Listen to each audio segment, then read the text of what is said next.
When you hear Argentina, you'd probably picture Lionel Messi lifting up the Football World Cup. But for economists, the term Argentine paradox resonates more profoundly. You would probably not believe me if I told you that Argentina once outgrew countries like Canada and Australia and was among the top 10 wealthiest countries in the world. Because now, it has become synonymous with inflation, scoring over 140% as of last month, October 2023. Argentina is a nation blessed with abundant natural resources, a strategic geopolitical position, and a sizable population. So, how does a country that has so much going for in its favor continues to slip from the heights of prosperity to the depths of financial instability? And why do we think that it is destined to happen again and again? Welcome to Econoscope, where we dissect interesting topics in an unfiltered way. In the early 20th century, Argentina stood tall among the world's most developed nations, boasting advanced development and economic prowess. However, a dramatic reversal occurred, setting the stage for the Argentine paradox, known as a cycle of rise and fall, or as economists call it, booms and crashes. Since gaining independence from Spain in 1816, Argentina has faced economic challenges, defaulting on its debt a shocking 9 times. Inflation, at times soaring to double digits, and even an uncomprehendable 5,000% has triggered significant currency devaluations. With vast fertile lands fueling remarkable growth between 1860 and 1930, Argentina relied heavily on its agricultural advantage. During this period, Argentina outpaced most developed countries of today and ranked among the most richest countries by 1913. However, the 1930s marked a turning point as political instability took over.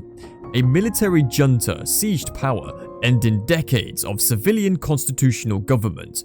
Argentina, once economically stable, transformed into one of the most unstable nations post the Great Depression. From the 1930s to the 1970s, successive governments pursued import substitution to achieve industrial self-sufficiency.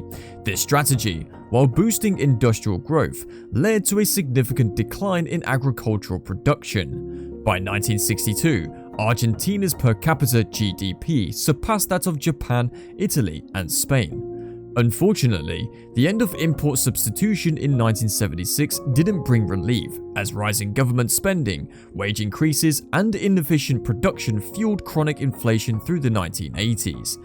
The last dictatorship's measures added to a mounting foreign debt, reaching 3 months of the GNP by the late 1980s. With the start of 1990s, a bid to curb inflation pegged the peso to the US dollar, accompanied by privatization to reduce the national debt.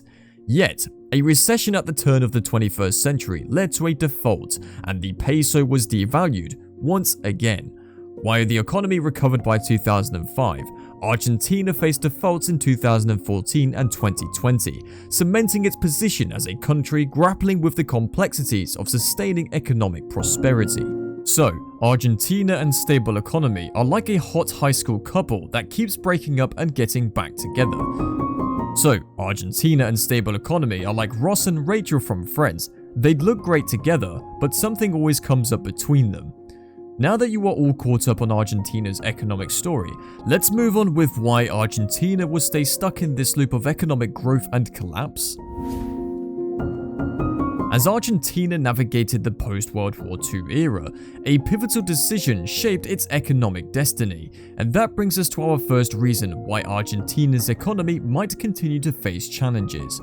The country, in a bid for self-sufficiency and the control of its industries, opted for a path of nationalization. You see, after the war, Argentina faced a dilemma. The fear of global competitions and concerns about lower wages led the nation to embrace a policy of keeping things close to home. They wanted to produce everything they needed within their borders, thinking it would shield them from external pressures. This focus on self-sufficiency and the nationalization of industries had unintended consequences. While it aimed to protect Argentina from the uncertainties of the global market, it ended up hindering the very economic development it sought to foster. By shutting out external competition and keeping a tight grip on industries, Argentina limited innovation and efficiency. In the grand economic scheme, this move restricted growth, making it harder for the country to adapt to the changing dynamics of the global economy. So, reason 1 why Argentina finds itself in a cycle of economic struggles lies in its historical choice to shield itself from competition, inadvertently slowing down its own progress. Now, let's dive into our second reason, shedding light on another facet of Argentina's economic challenges. At the core of this issue lies the country's relationship with global trade and its struggles to find the right balance. Argentina's reliance on global trade has been a double-edged sword. On one hand, it opens avenues for economic growth, but on the other, it exposes the nation to the unpredictable winds of the global market. The intensity of Argentina's trade, measured by the volume and diversity of its international transactions, has been relatively low. This low trade intensity has made the country more susceptible to economic turbulence. Adding to the complexity is the challenge of local production. Argentina has faced difficulties in producing goods and services domestically, leading to a reliance on imports. While global trade can bring in essential resources, the overdependence on external sources has proven risky. This imbalance in the trade equation has created a cycle of rapid growth and collapse. When global conditions are favorable, Argentina experiences a surge in growth, but the lack of resilience in the face of economic shocks can quickly lead to a downturn. In essence, reason 2 points to the delicate dance Argentina has with global trade, where a reliance on imports, coupled with challenges in local production, has made its economic journey akin to riding waves of rapid growth, followed by unsettling collapses.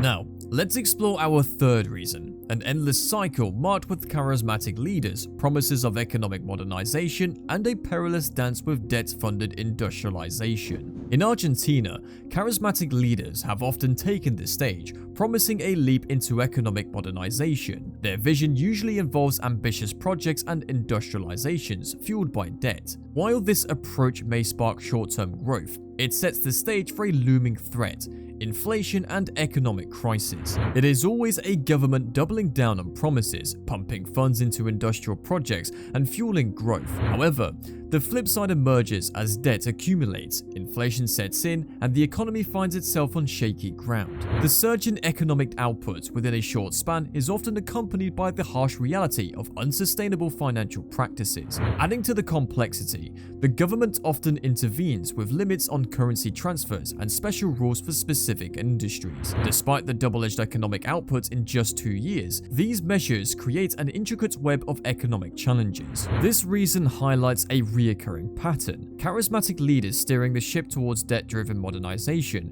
which, despite initial growth spurts, leads Argentina into the thorny path of inflation and economic crisis. The government's interventions, while aiming to control certain aspects, contribute to the complexities that the nation grapples with on its economic journey. Now, we arrive at our final reason, encapsulating Argentina's struggle with debt, get-rich-quick schemes, and the crucial need for a shift in economic strategy. Argentina's penchant for relying on debt as a means of fueling economic aspirations and embracing get-rich-quick schemes has left a lasting impact on its credit score. This not only jeopardizes the nation's financial credibility, but also diminishes the prospects of sustainable prosperity. To break free from this cycle, a key recommendation emerges: a commitment to austerity.